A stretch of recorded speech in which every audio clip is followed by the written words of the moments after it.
En este video aprenderemos a obtener las componentes de un vector, pero antes de explicar lo que son las componentes de un vector, vamos a estudiar o a establecer las características de lo que es un vector.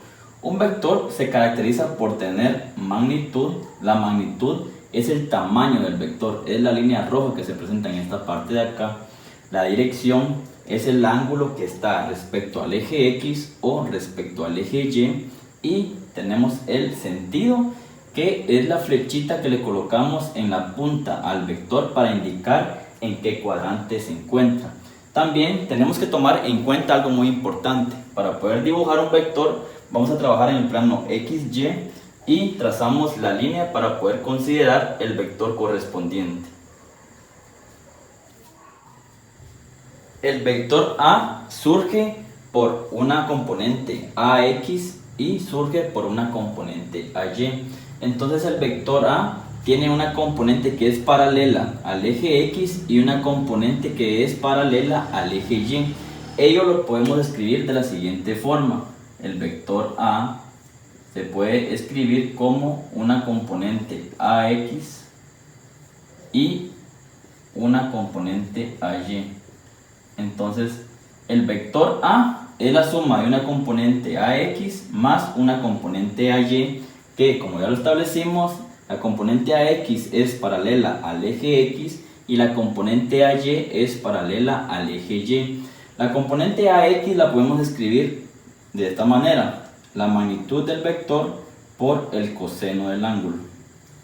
¿Por qué por el coseno del ángulo? Porque es el cateto adyacente a nuestro ángulo, prácticamente es el cateto que tenemos a la par de nuestro ángulo. Y esta componente AY sería el cateto opuesto a nuestro ángulo, que también lo podemos dibujar en esta parte de acá. Esta componente AY la podemos trasladar hacia acá, entonces la copiamos de esta manera. Tenemos que nuestra componente AY tiene el siguiente léxico: la magnitud por el seno del ángulo. Estas fórmulas las vamos a descubrir de esta manera acá. Estas son las propiedades trigonométricas que vamos a tomar en cuenta para poder relacionarlas a las componentes rectangulares. Son válidas porque tenemos un sistema rectangular donde el cateto opuesto con el cateto adyacente forman un ángulo de 90 grados. El seno del ángulo es igual a AY partido la hipotenusa o la magnitud del vector. Tenemos entonces el seno del ángulo es el cateto opuesto dividido la hipotenusa o la magnitud de nuestro vector, y para obtener AY, entonces ahora la magnitud pasa a multiplicar. AY es igual a la magnitud del vector por el seno del ángulo, y ahora tenemos el coseno del ángulo. El coseno del ángulo es igual al cateto adyacente dividido la hipotenusa o la magnitud de nuestro vector, y para poder encontrar la componente AX, entonces la magnitud va a pasar a multiplicar. Nos quedaría que AX es igual a la magnitud por el coseno del ángulo, de esa forma. Entonces acá estamos estableciendo de dónde surgen cada una de ellas, pero estas propiedades o estas fórmulas las vamos a obtener si el ángulo está escrito respecto al eje X. Posteriormente vamos a estudiar cuando el ángulo está escrito respecto al eje Y. Consideremos ahora el ángulo que se encuentra respecto al eje Y. La dirección de un vector puede estar escrita respecto al eje X o respecto al eje Y.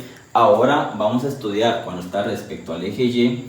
Esta componente AY ya establecimos anteriormente que fue trasladada acá porque es paralela, y ahora esta componente X también la podemos trasladar hacia acá.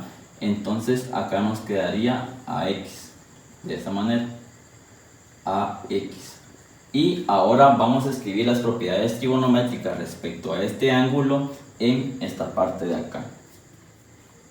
Estas son las propiedades trigonométricas para el ángulo que se encuentra respecto al eje Y. El coseno del ángulo es igual al cateto adyacente dividido la magnitud. Recordemos que el cateto adyacente es el que tenemos a la par de nuestro ángulo, y entonces la componente AY va a ser igual a la magnitud por el coseno del ángulo, porque esta magnitud pasa a multiplicar acá. tenemos también que el seno del ángulo es el cateto opuesto a nuestro ángulo dividido la magnitud. El cateto opuesto es prácticamente lo que el ángulo mira de frente, y entonces la componente AX va a ser igual a la magnitud por el seno del ángulo.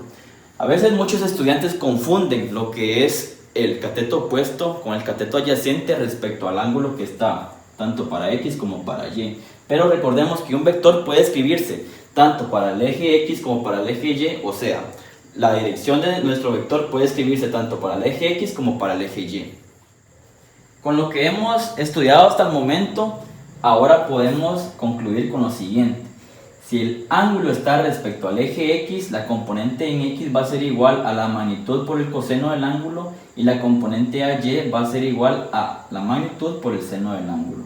Si el ángulo está respecto al eje Y, la componente en X va a ser igual a la magnitud por el seno del ángulo, y la componente AY va a ser igual a la magnitud por el coseno del ángulo. Acá está concluido con cada una de las componentes. Tenemos la componente en X y la componente en Y. Recordemos que la componente en X es paralela completamente al eje X y la componente en Y es paralela completamente al eje Y. Esta componente la podemos trasladar también acá, como está escrito acá. Entonces, acá está. La componente AX es igual a A por el coseno del ángulo para el ángulo que está respecto al eje X, y la componente en X va a ser igual a A por el seno del ángulo para el ángulo que se encuentra respecto al eje Y. Recordemos que A es la magnitud del vector. AY va a ser igual a la magnitud por el seno del ángulo para el ángulo que se encuentra respecto al eje X, y AY va a ser igual a la magnitud por el coseno del ángulo para el ángulo que se encuentra respecto al eje Y. Esta es la conclusión a la descomposición de los vectores o a las componentes de los vectores. Por cierto, te invito a que puedas ver el video de la suma de vectores a través del método de las componentes, y también el video que nos muestra la suma de los vectores multiplicando cada uno de los vectores por un escalar. Aplicando el método de las componentes aprenderás mucho, te servirá de mucho y podrás practicar para tu proceso académico.